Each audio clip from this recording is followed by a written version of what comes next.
The summer sun bore down mercilessly on the frontier town of Dry Creek, its heat shimmering off the dusty ground and pressing like a weight upon the shoulders of everyone gathered. Men crowded into the square, hats tilted low against the glare, their boots grinding grit into the wood of the platform where the auctioneer stood. Women clustered along the edges, whispering behind gloved hands, some drawn by curiosity, others by disapproval. The air smelled of sweat, horse leather, and anticipation. At the center of it all stood a figure that silenced even the loudest of jeers for a moment. The Comanche woman. She was young, perhaps no more than 20 summers, but carried herself with a dignity that made her seem older. Her wrists were bound with coarse rope, though she did not strain against them. Instead, her chin was lifted, her dark eyes steady as they swept over the faces leering at her. Where another might have shrunk from such cruel scrutiny, she met it with defiance, the proud spirit of her people refusing to break, even here, among enemies. The auctioneer, a heavy man with a booming voice and a wide-brimmed hat, rapped the butt of his cane against the wooden boards. "Gentlemen, step forward. Here's a fine young woman, strong, able-bodied, and of good stock. A rare opportunity." His words rolled out with the rhythm of countless sales before, but even he could not disguise the unease beneath. Selling cattle or horses was one thing. Selling a human being, especially one of the Comanche, carried a different kind of weight. Still, men shifted closer, sizing her up. Some measured the strength in her arms, others the defiance in her eyes, and some with hungrier stares that made the skin on her arms prickle. Yet for all the mutters and the jostling, when the auctioneer barked, "Who'll start the bidding? Who'll give me $50 for her?" Silence fell. A crow cawed from a rooftop. The only sound was the creak of saddle leather and the rustle of skirts in the crowd.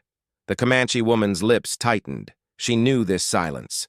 To these men, she was too dangerous, too foreign. Not worth the price of risk. They feared her tongue would never speak their language. Her heart would never yield to their control. Her pride would never bend to their rules. The auctioneer laughed nervously, trying again. $50, gentlemen. A strong pair of hands for the fields, or perhaps... His tone dropped, sly and suggestive, earning chuckles. A fine companion for a lonely ranch. The laughter rolled, crude and hollow, but still no hands rose. The men enjoyed the spectacle, but none wanted the responsibility. Owning her meant taking the brunt of the town's gossip, or worse, the wrath of Comanche kin if they ever came looking. Whispers darted through the crowd like rattlesnakes through dry brush. "She's trouble, that one. Wouldn't pay. $10 for her. Better off sending her downriver." The woman stood still, her back straight, her eyes fixed somewhere beyond them all. To bow her head now would be to let them win, to let them carve away what little remained of her. Freedom. She would not give them that satisfaction. The auctioneer's face reddened with frustration. He slapped his cane against the boards again, harder this time. "Come now, gents. She's young, strong, and will earn her keep quick enough. $40. 30-20 then. Who'll take her?" His voice cracked with the indignity of begging. Still, the silence stretched. Children squirmed in their mothers' arms. Dogs barked from the shade. A tumbleweed rolled across the far end of the street as though mocking the lack of interest. The auctioneer tugged at his collar, sweat darkening his shirt. The Comanche woman's gaze swept the crowd once more. Her eyes, sharp and unyielding, passed over the ranchers, the shopkeepers, the drifters. Most looked away when she met their gaze, unwilling to confront the steel within her. But then, her eyes fell on one man who did not turn away. He stood near the back, tall and lean, hat brim shadowing his face. Unlike the others, he wasn't laughing, whispering, or shifting restlessly. His hands rested quietly at his sides, his posture relaxed yet firm, as if the chaos of the crowd had nothing to do with him. His gaze met hers, steady, calm, and, for the first time all day, free of ridicule. She could not read his thoughts, but something in that silence unsettled her, more than all the jeers. The auctioneer, desperate now, waved his cane. "No bids? Then she'll be taken back." But before he could finish, the man at the back shifted. A hand rose, slow and deliberate. The Comanche woman felt her breath catch, though she did not know why. The quiet rancher had spoken without a word, and in that single gesture, everything began to change. The rancher's hand lingered in the air only a moment before he let it fall back to his side. His movement was simple, deliberate, yet it sliced through the thick silence like a knife. Every head in the crowd turned toward him, mouths open, eyes narrowing in disbelief. For hours the townsfolk had laughed, mocked, and whispered, but no man had dared risk his reputation or coin. And now, out of all people, he had spoken, Caleb Turner. That was his name, though many in town hardly used it. To them, he was simply the quiet one, the rancher who kept to himself. He had lived on the outskirts of Dry Creek for years, running cattle alone, rarely riding into town except for supplies. When he did, he exchanged only the words necessary, tipping his hat politely, paying what was due, and leaving without lingering. He was a man who seemed carved from stone, his silence mistaken by some for arrogance, by others for something darker. And now the silent rancher had just bought the Comanche woman. The auctioneer blinked, caught off guard before his booming voice returned. "Well, well, we have ourselves a bid, $50 from Mr. Turner." He drew out the words as though to make sure everyone heard. His gaze swept the crowd, searching for another hand to rise, hoping to spark competition. But no one moved.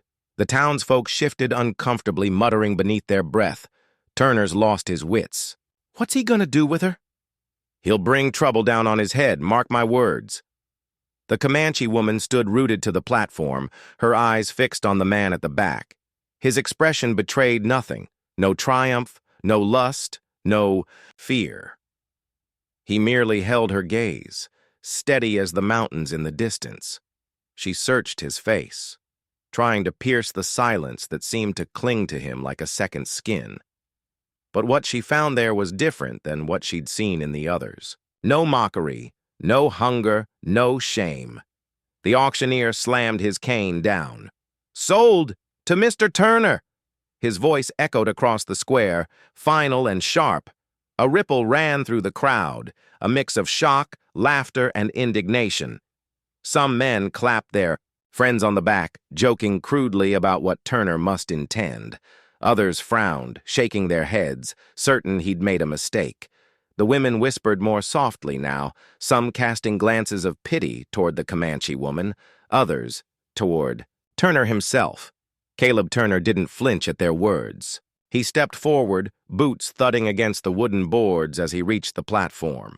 With calm precision, he pulled a leather pouch from his coat, the clink of coins inside silencing the auctioneer's doubts. He counted out the price, each, silver piece shining briefly in the sun before landing in the fat man's palm.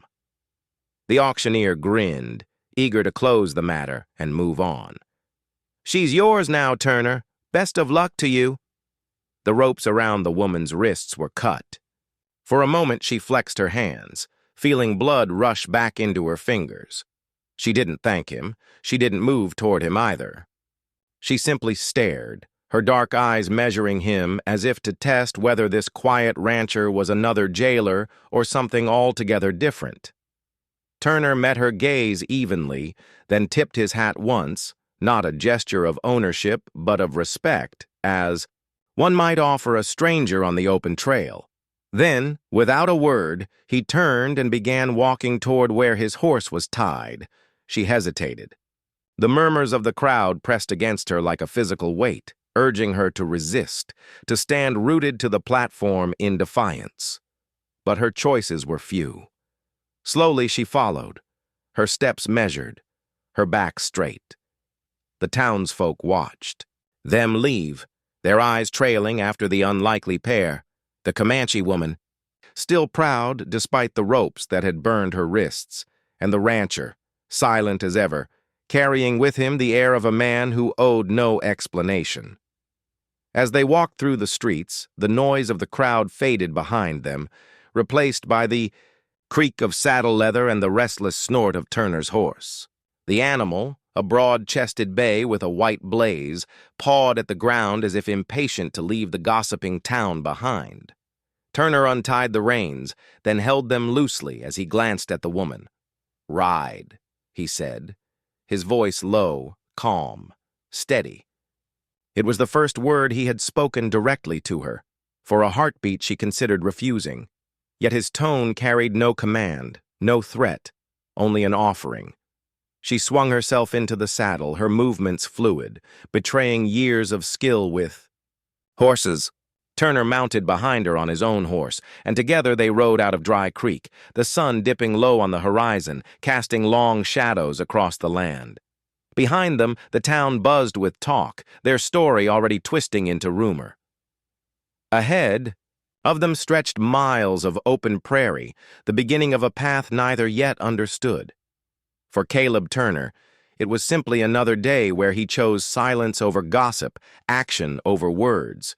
For the Comanche woman, it was the beginning of something, uncertain, perhaps another cage, perhaps something entirely new. Dry Creek was never a large town, but its tongue was sharp. By the time Caleb Turner and the Comanche woman rode past the last row of clapboard buildings and out toward the open prairie, whispers had already begun to sprout like weeds. The townsfolk lingered in the square after the auction, their voices rising in heated discussion. Men spat tobacco into the dirt and shook their heads, muttering about Turner's foolishness. Women fanned themselves and leaned in close to trade quick, barbed remarks. Children, wide-eyed, asked too many questions, tugging at sleeves and skirts, until they were hushed away. "Turner's gone mad," one rancher said, his face red from sun and whiskey. $50 on a Comanche woman? He might as well have thrown his coin into the river. "He'll regret it," another added. "You mark my words, those people don't forget. Her kin'll come for him, burn his ranch to the ground. If they find her there." A merchant, folding up his stall, chuckled darkly. "If they don't, she'll slit his throat herself. Quiet men are the easiest prey." The laughter that followed was ugly, but it carried the unease of men who needed to mask their own discomfort. For all their bravado, the truth was plain. None of them had dared bid, not because she lacked worth, but because they feared her spirit, feared the vengeance of her people, feared what it would mean to live side by side with a woman who refused to bow her head. Turner, by raising his hand, had branded himself different, and difference was dangerous in Dry Creek. As the crowd dispersed, the whispers stretched into every corner of town. At the saloon, glasses clinked and chairs scraped as cowhands speculated on what Turner would do with his new purchase. At the church steps, parishioners shook their heads and prayed softly that such a scandal wouldn't bring God's wrath upon the town. Even the blacksmith, normally too busy with hammer and anvil to care for gossip, paused long enough to remark, "Strange thing, that. Turner's not the type for folly, but maybe loneliness bends a man in ways we can't see." Back on the trail, Turner rode in silence, his horse steady beneath him. The woman kept pace beside him, riding with the natural ease of someone who had grown up on the back of a horse. Neither spoke. The distance between them was more than physical. It was a chasm of mistrust, pride, and unanswered questions. She thought of the crowd's jeers, of the laughter that had scraped at her dignity. Like a blade across skin, anger burned hot in her chest, not only at the townsfolk, but at herself for being forced into such a spectacle. And now this man, this quiet rancher, had claimed her before them all. She turned her head, studying him in the fading light. He rode as though the world's noise could not touch him, his shoulders squared, his eyes fixed ahead.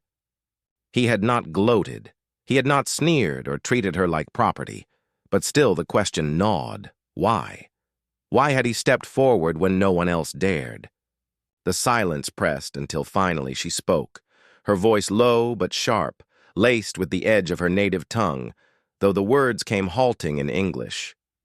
"Why you do this?" Turner's gaze shifted slightly toward her, then back to the horizon. He did not answer at once. For several long strides of the horse's hooves, only the rhythm of leather and the whisper of wind filled the air. When he finally spoke, his tone was quiet, even, but carried the weight of truth, because no one else would. The simplicity of it unsettled her. She had expected mockery, or a demand, or some smug explanation. Instead, just that. No one else would. Her jaw tightened. She turned her gaze back to the land, unwilling to let his calm words soften her anger. Back in town, however, his words did not carry. What carried instead were the whispers, growing like wildfire. By evening, the tale had already twisted. Turner bought himself a Comanche bride. He'll have her cooking and cleaning by morning, or warming his bed. By lantern light, the saloon rang with crude laughter, while the sheriff frowned into his drink, wondering if trouble would come, knocking soon. The preacher's wife sat awake by her window, shaking her head at the thought of scandal corrupting their little town. And in the livery, the stable boy whispered to his friends about how Turner's eyes had looked, calm, steady, like he wasn't afraid of anything at all. In every corner, Turner had become the talk of Dry Creek, not for his cattle or his quiet ways, but for a single act that no one could understand. Out on the prairie, Turner said nothing more, and the woman offered no thanks. The sun dipped lower, painting the sky in bruised shades of purple and red. The land stretched wide before them, silent and vast, a canvas for whatever fate would paint next. And behind them, the scorn of the town lingered like a shadow, whispering doubts that would not be easily shaken. The prairie swallowed sound as Caleb Turner and the Comanche woman rode further from Dry Creek. Behind them, the town's gossip simmered like a pot left on the fire, but out here the only voices were the wind and the steady rhythm of hooves. The open land stretched endlessly, golden grass rolling in waves, broken only by the jagged silhouettes of mesquite and cottonwood along Dry Creek beds. For a while, neither spoke. Turner kept his gaze ahead, reins loose in his calloused hands, his posture relaxed but alert in the way of men who had long ridden alone. The woman stole glances at him, her dark eyes sharp, weighing this stranger who had, without warning, shifted her fate. Her thoughts churned like storm clouds. He had bought her. In the eyes of the town, she was his property, no different than a horse or plow.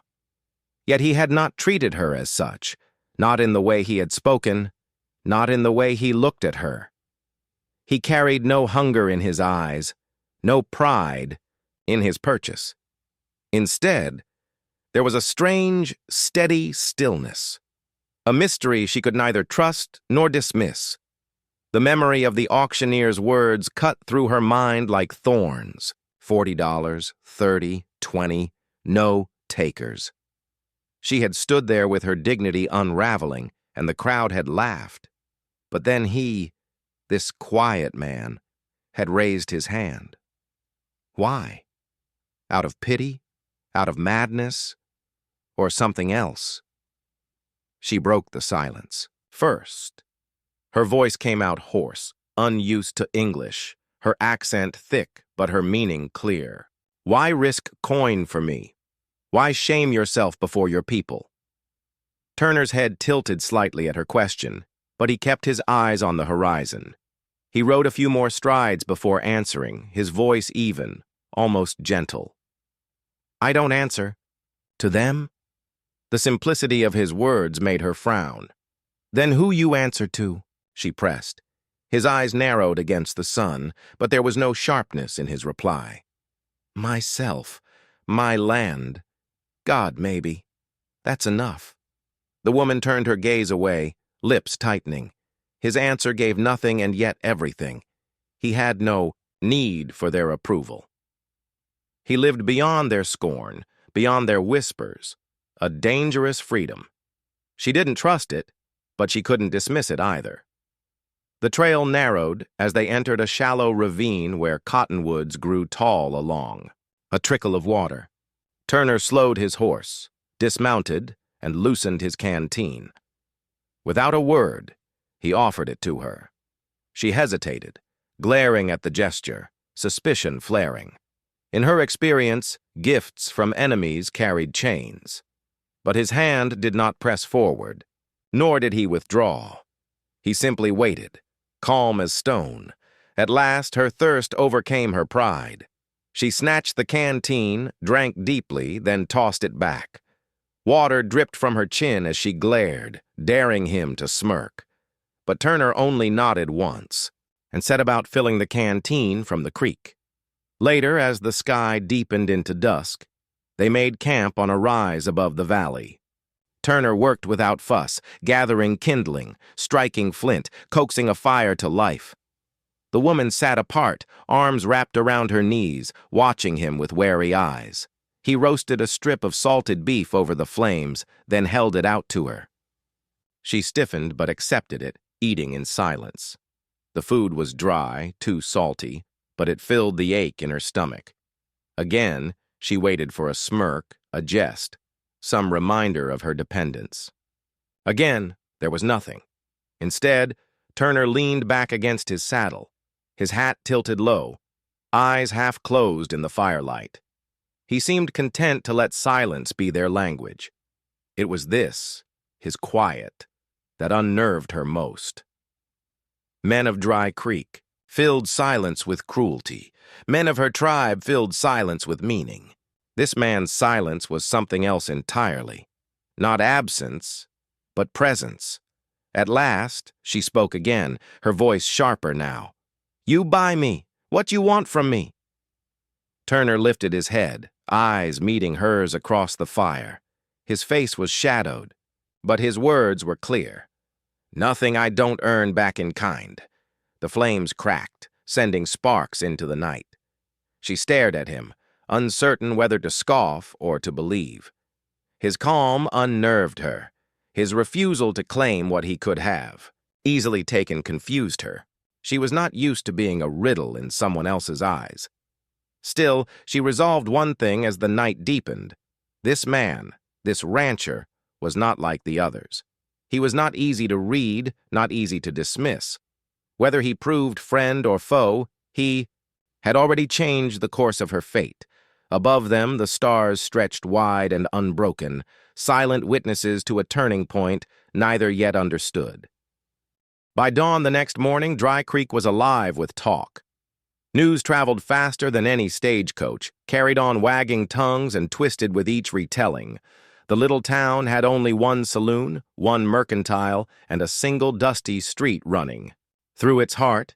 Yet the scandal of the Comanche Bride and the quiet rancher reached every ear before the church bell struck noon. The saloon was the first place where the whispers took root. Ranch hands leaned over their drinks, trading exaggerated versions of what they claimed to have seen. Turner lifted his hand like he was claiming a prize hog. One drawled, slamming his whiskey glass down for emphasis. "Prize hog? More like a rattler ready to bite him," another scoffed. "She'll gut him before week's end, you wait." Laughter rolled across the room, but behind the bravado was unease.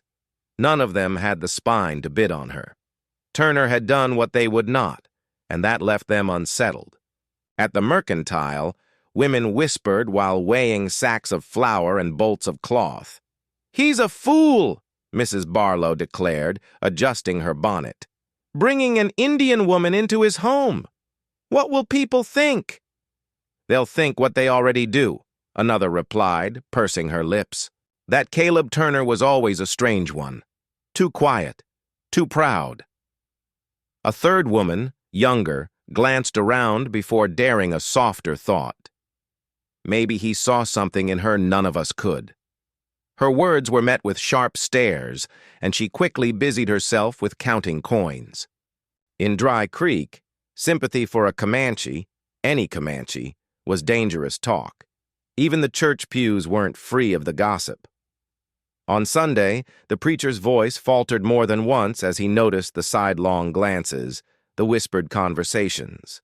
After the service, parishioners lingered in clusters, speculating whether Turner had sinned by bringing the woman into his home, or whether his act was some twisted form of charity. The preacher himself remained silent, though in the quiet of his study, he bowed his head and prayed for the man who had made himself the subject of every tongue in town. By late afternoon, the whispers had reached the sheriff's office. Sheriff Grady sat back in his chair, chewing on the end of a cigar that had long since gone out. "Turner don't strike me as reckless," he muttered to his deputy. "But this'll stir folks. Folks don't like their ways shaken." The deputy, younger and more hot-blooded, spat into the spittoon. "Maybe we ought to ride out there. Make sure she don't slit his throat in his sleep."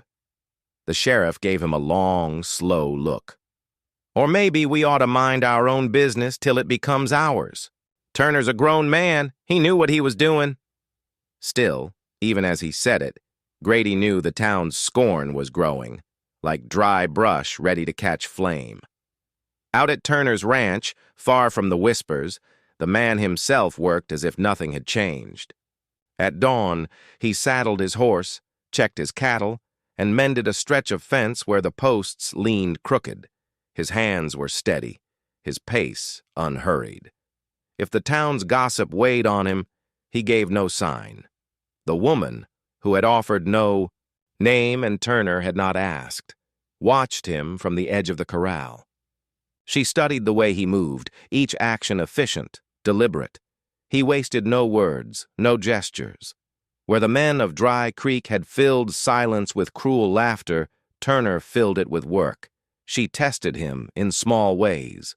When he left a bucket by the well, she let it lie. Hours later, she found it filled and waiting, as if he had known she would not touch it, but had thought of her anyway.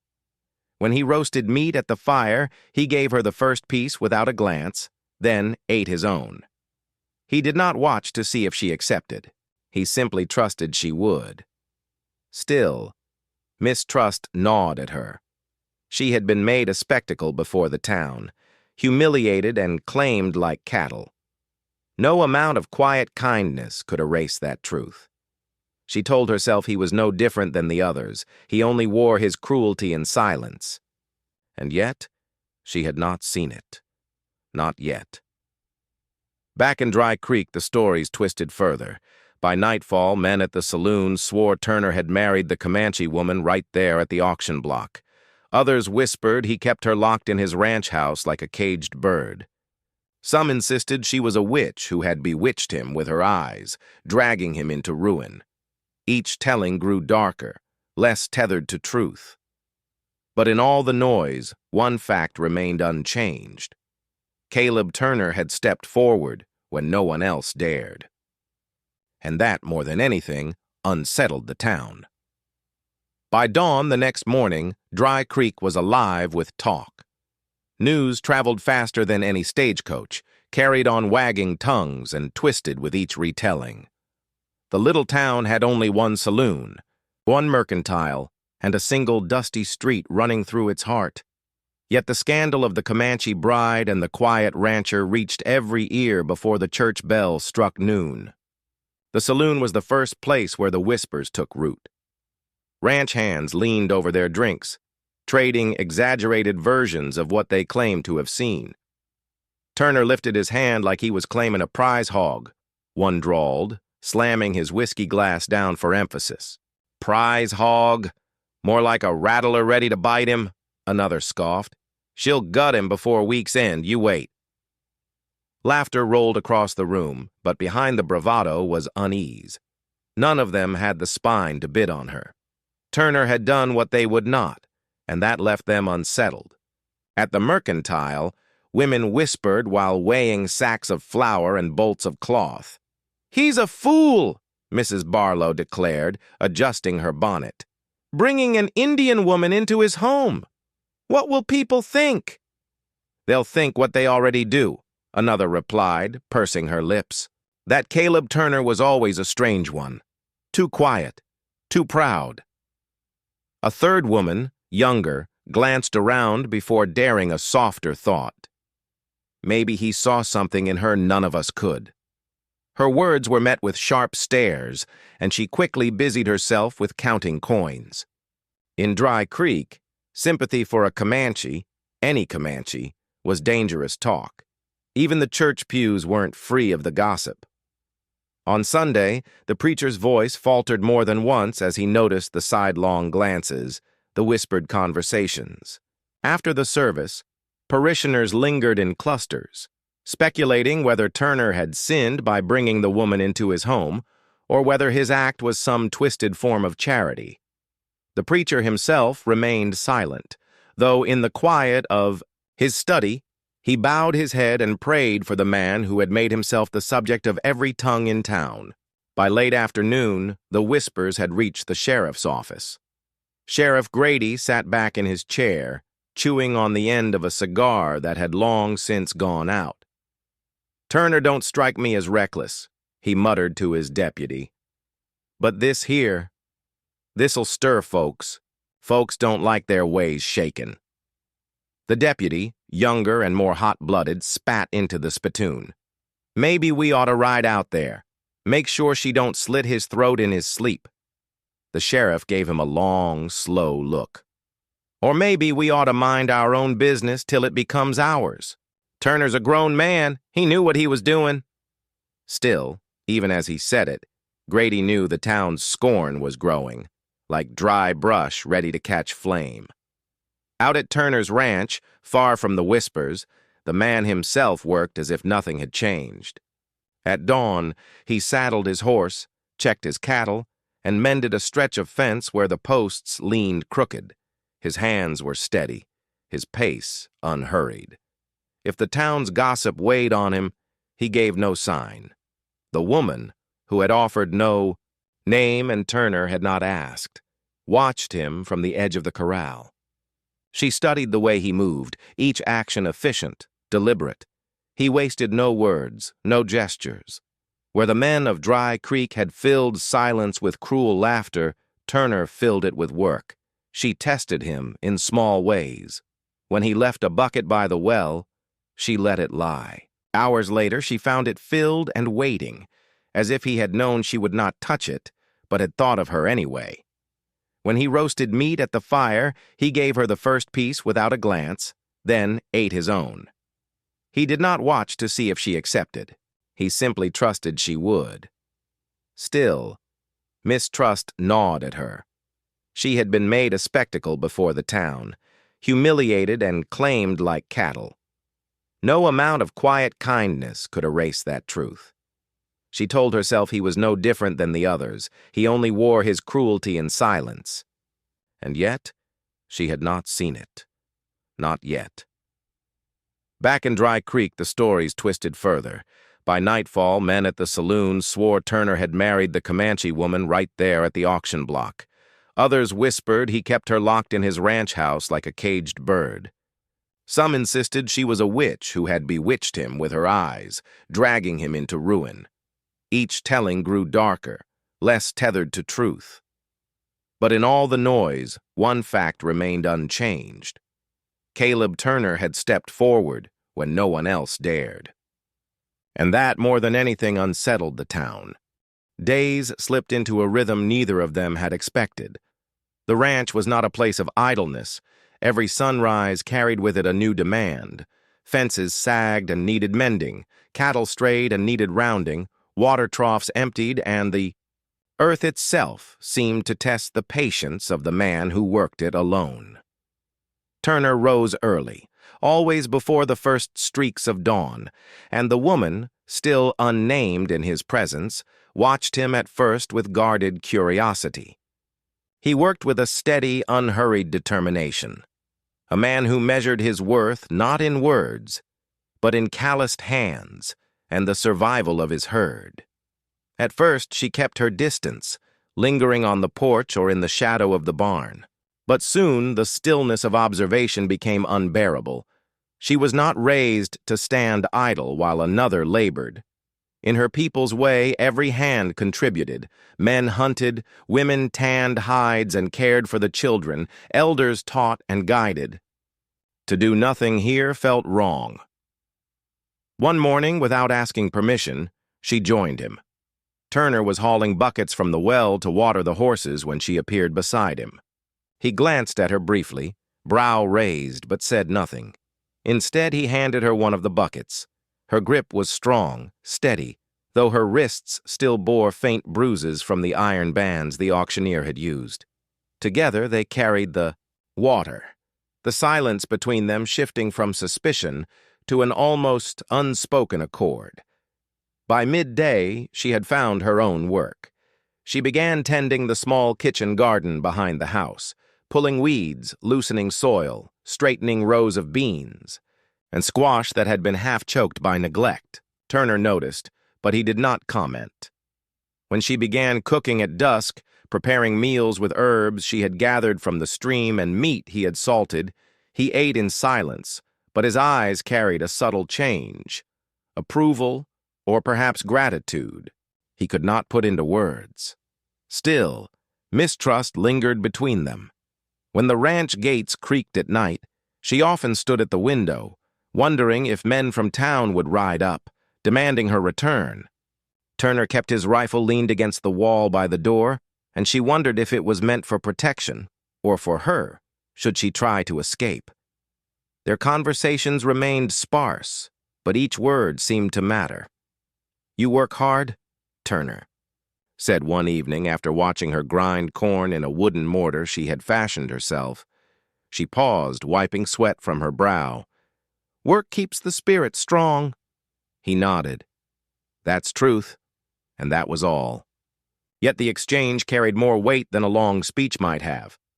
One evening, as the wind howled across the plains, rattling the shutters, she brought the bundle of herbs she had gathered by the stream and laid them on the table.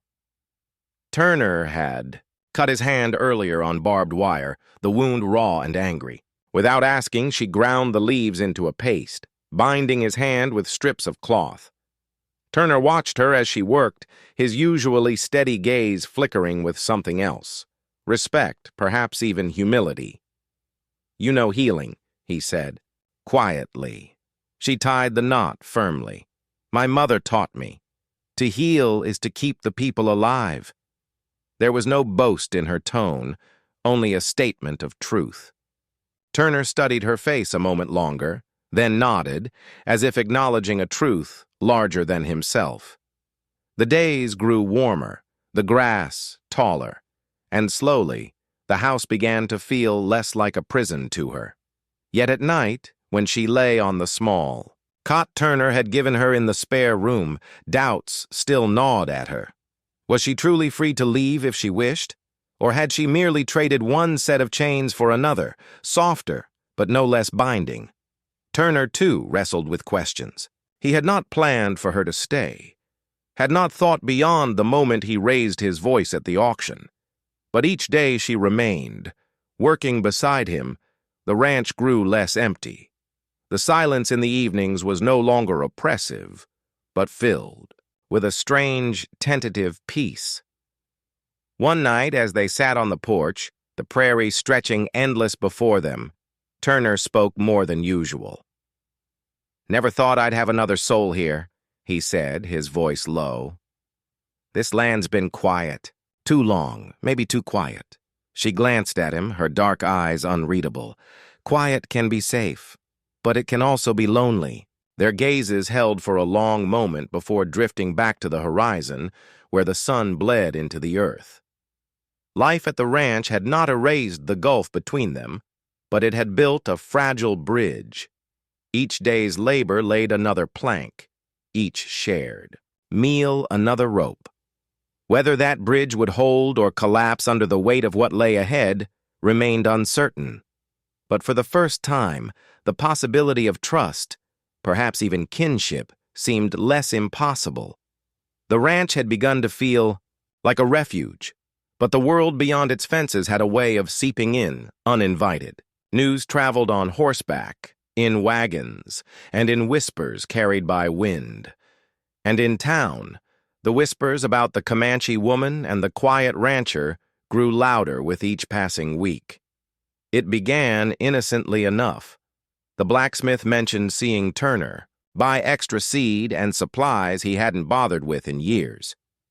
"He must have got someone helping him now," the man remarked, hammer ringing on the anvil. The grocer noticed he was buying more flour, more sugar, even cloth. Soon, townsfolk pieced it together. The woman no one wanted at the auction, the one left standing until the silence grew unbearable, was living with him, up in that lonely house on the plains. Some called it charity, though their voices carried scorn more than admiration.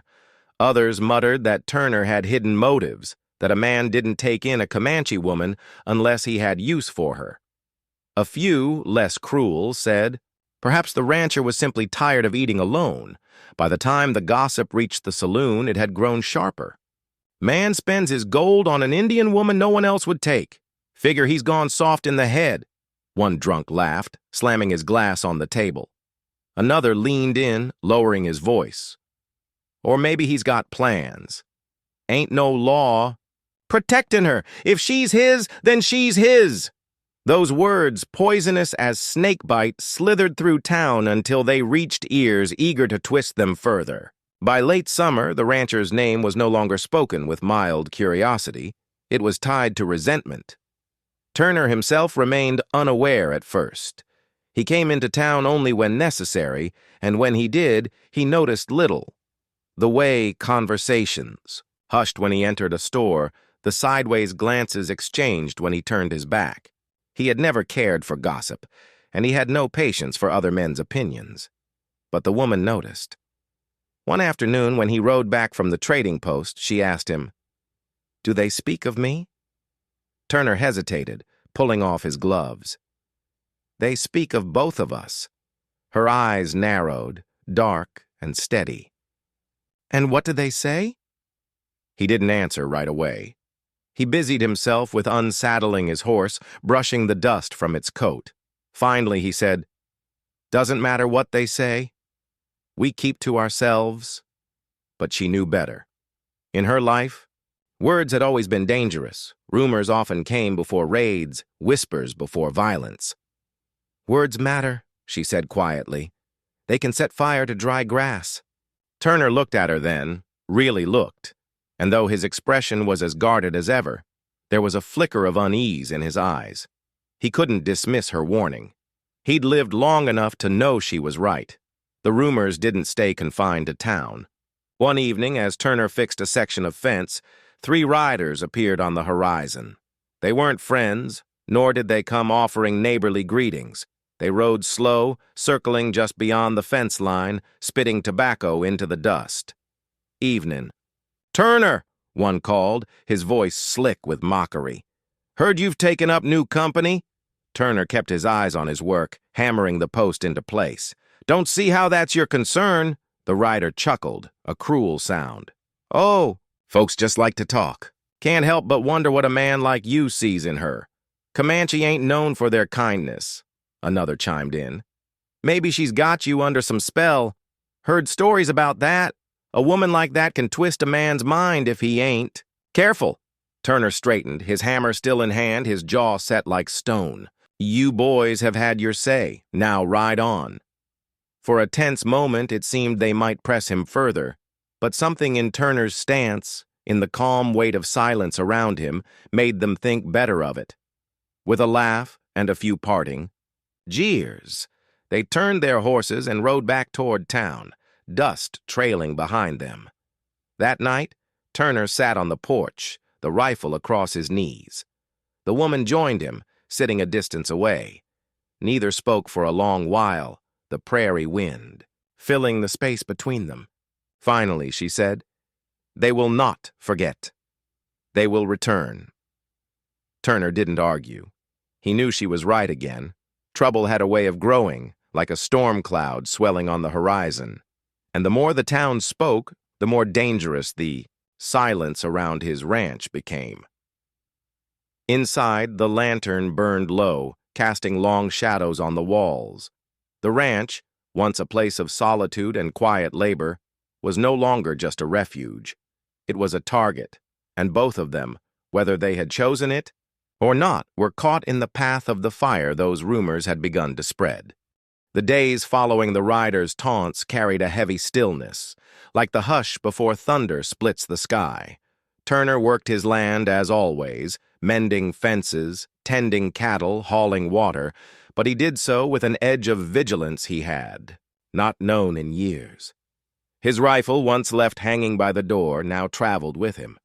And at night, when coyotes howled from the ridges, he no longer dismissed the sound as harmless. The woman noticed it too.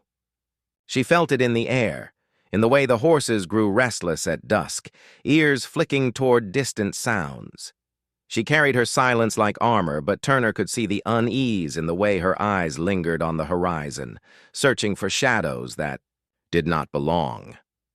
The rumors in town had not quieted. They had grown teeth. By late summer, the gossip had turned into something uglier. Accusations. Men spat in the dust and claimed Turner had betrayed his own kind, throwing his lot in with the very people who had raided and killed settlers. Others claimed she wasn't just a woman trying to survive. She was a spy, planted to watch the ranch and signal her people. It was a cruel twist of irony. In truth, she had no people left, but truth rarely held weight against fear. One evening, Turner rode into town for supplies, and the hostility was no longer whispered. It stood plain in the open. The grocer greeted him stiffly, the warmth gone from his voice.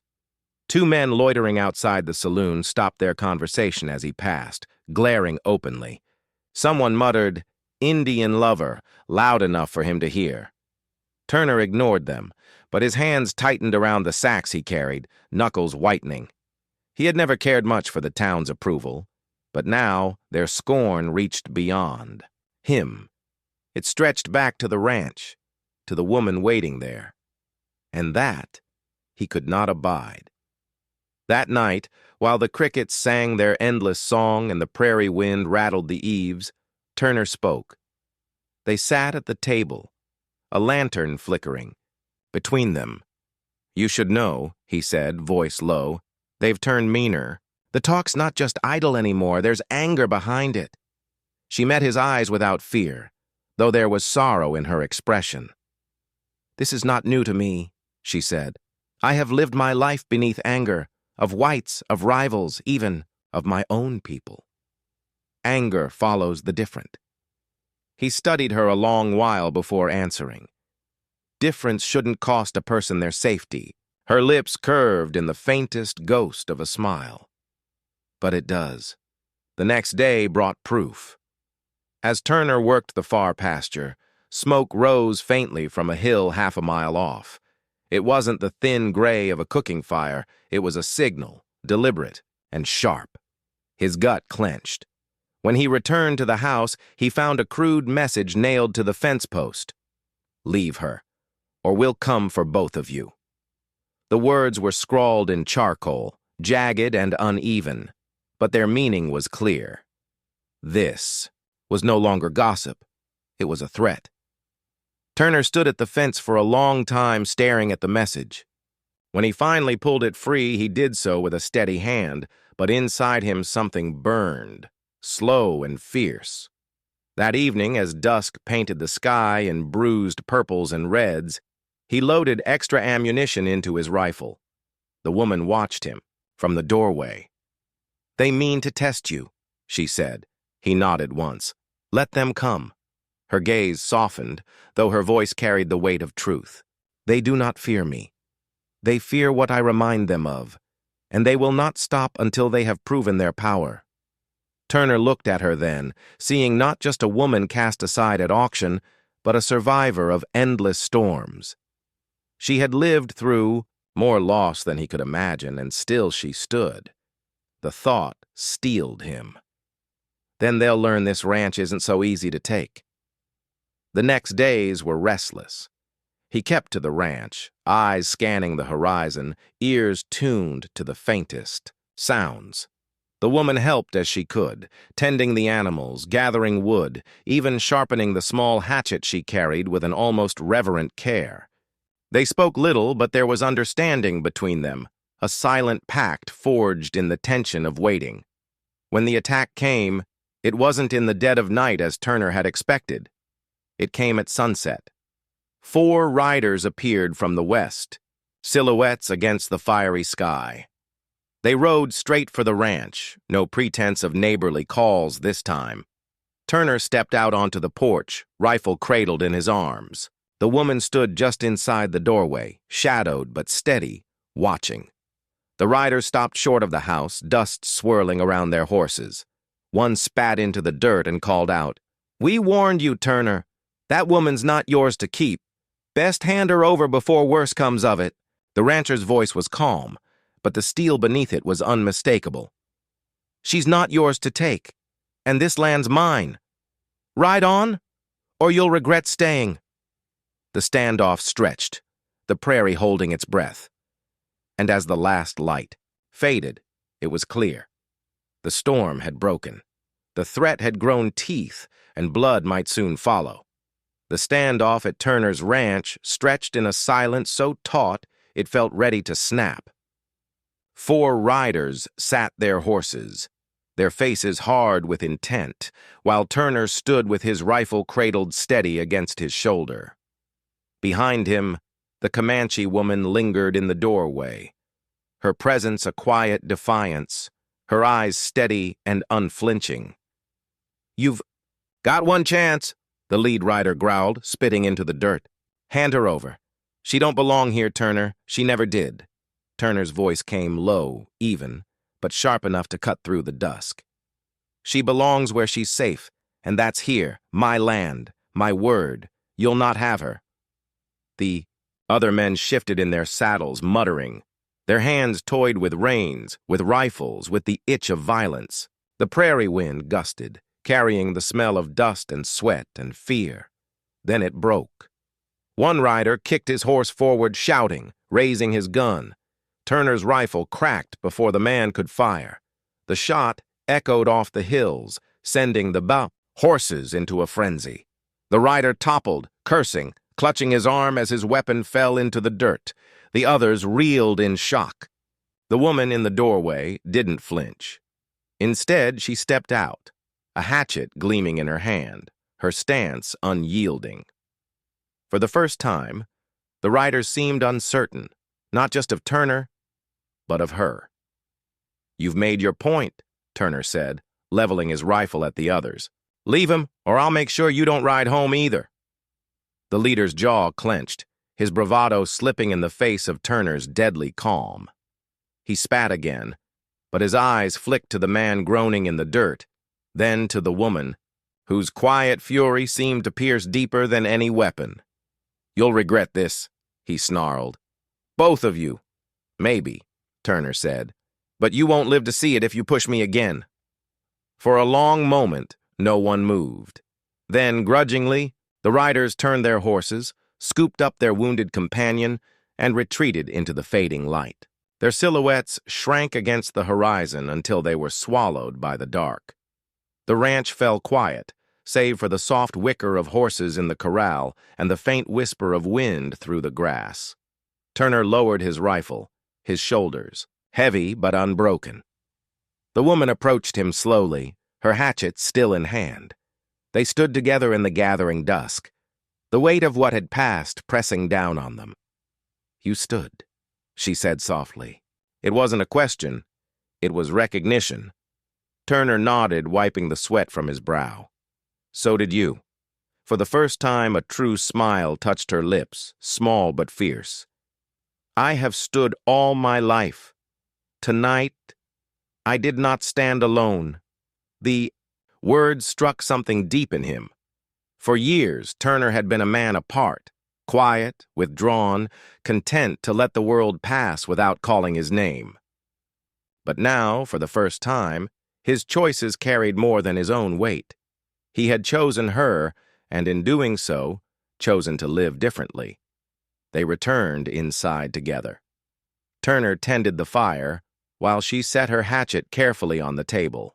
Beside his rifle, a pairing that felt less like tools of survival and more like symbols of their shared defiance. Days passed. Word of the standoff spread quickly through town. Some cursed Turner for his defiance, muttering about betrayal and foolishness. Others, though quieter, admired his resolve. No one else dared to challenge him openly, not after he had shown he would not back down. The woman moved more freely now. She walked the pastures, fed the chickens, even rode beside Turner when he went to mend fences.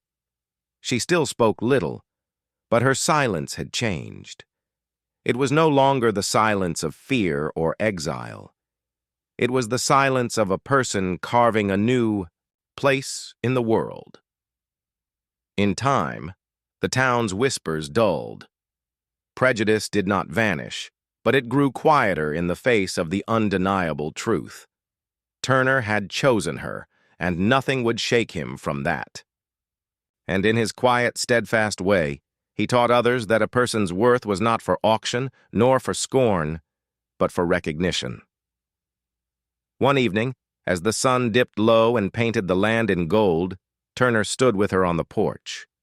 They looked out across the fields, where cattle grazed and the wind moved like a restless spirit.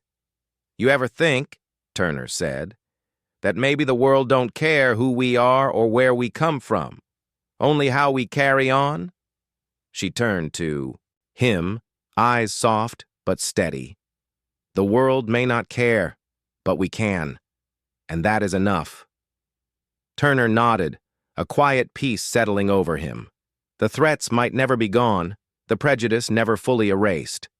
But together, they had carved out something stronger than fear. A life built on choice, on dignity, on the courage to stand when others would not. The rancher had stepped forward when no one else dared. And in that choice, he had changed not just her fate, but his own.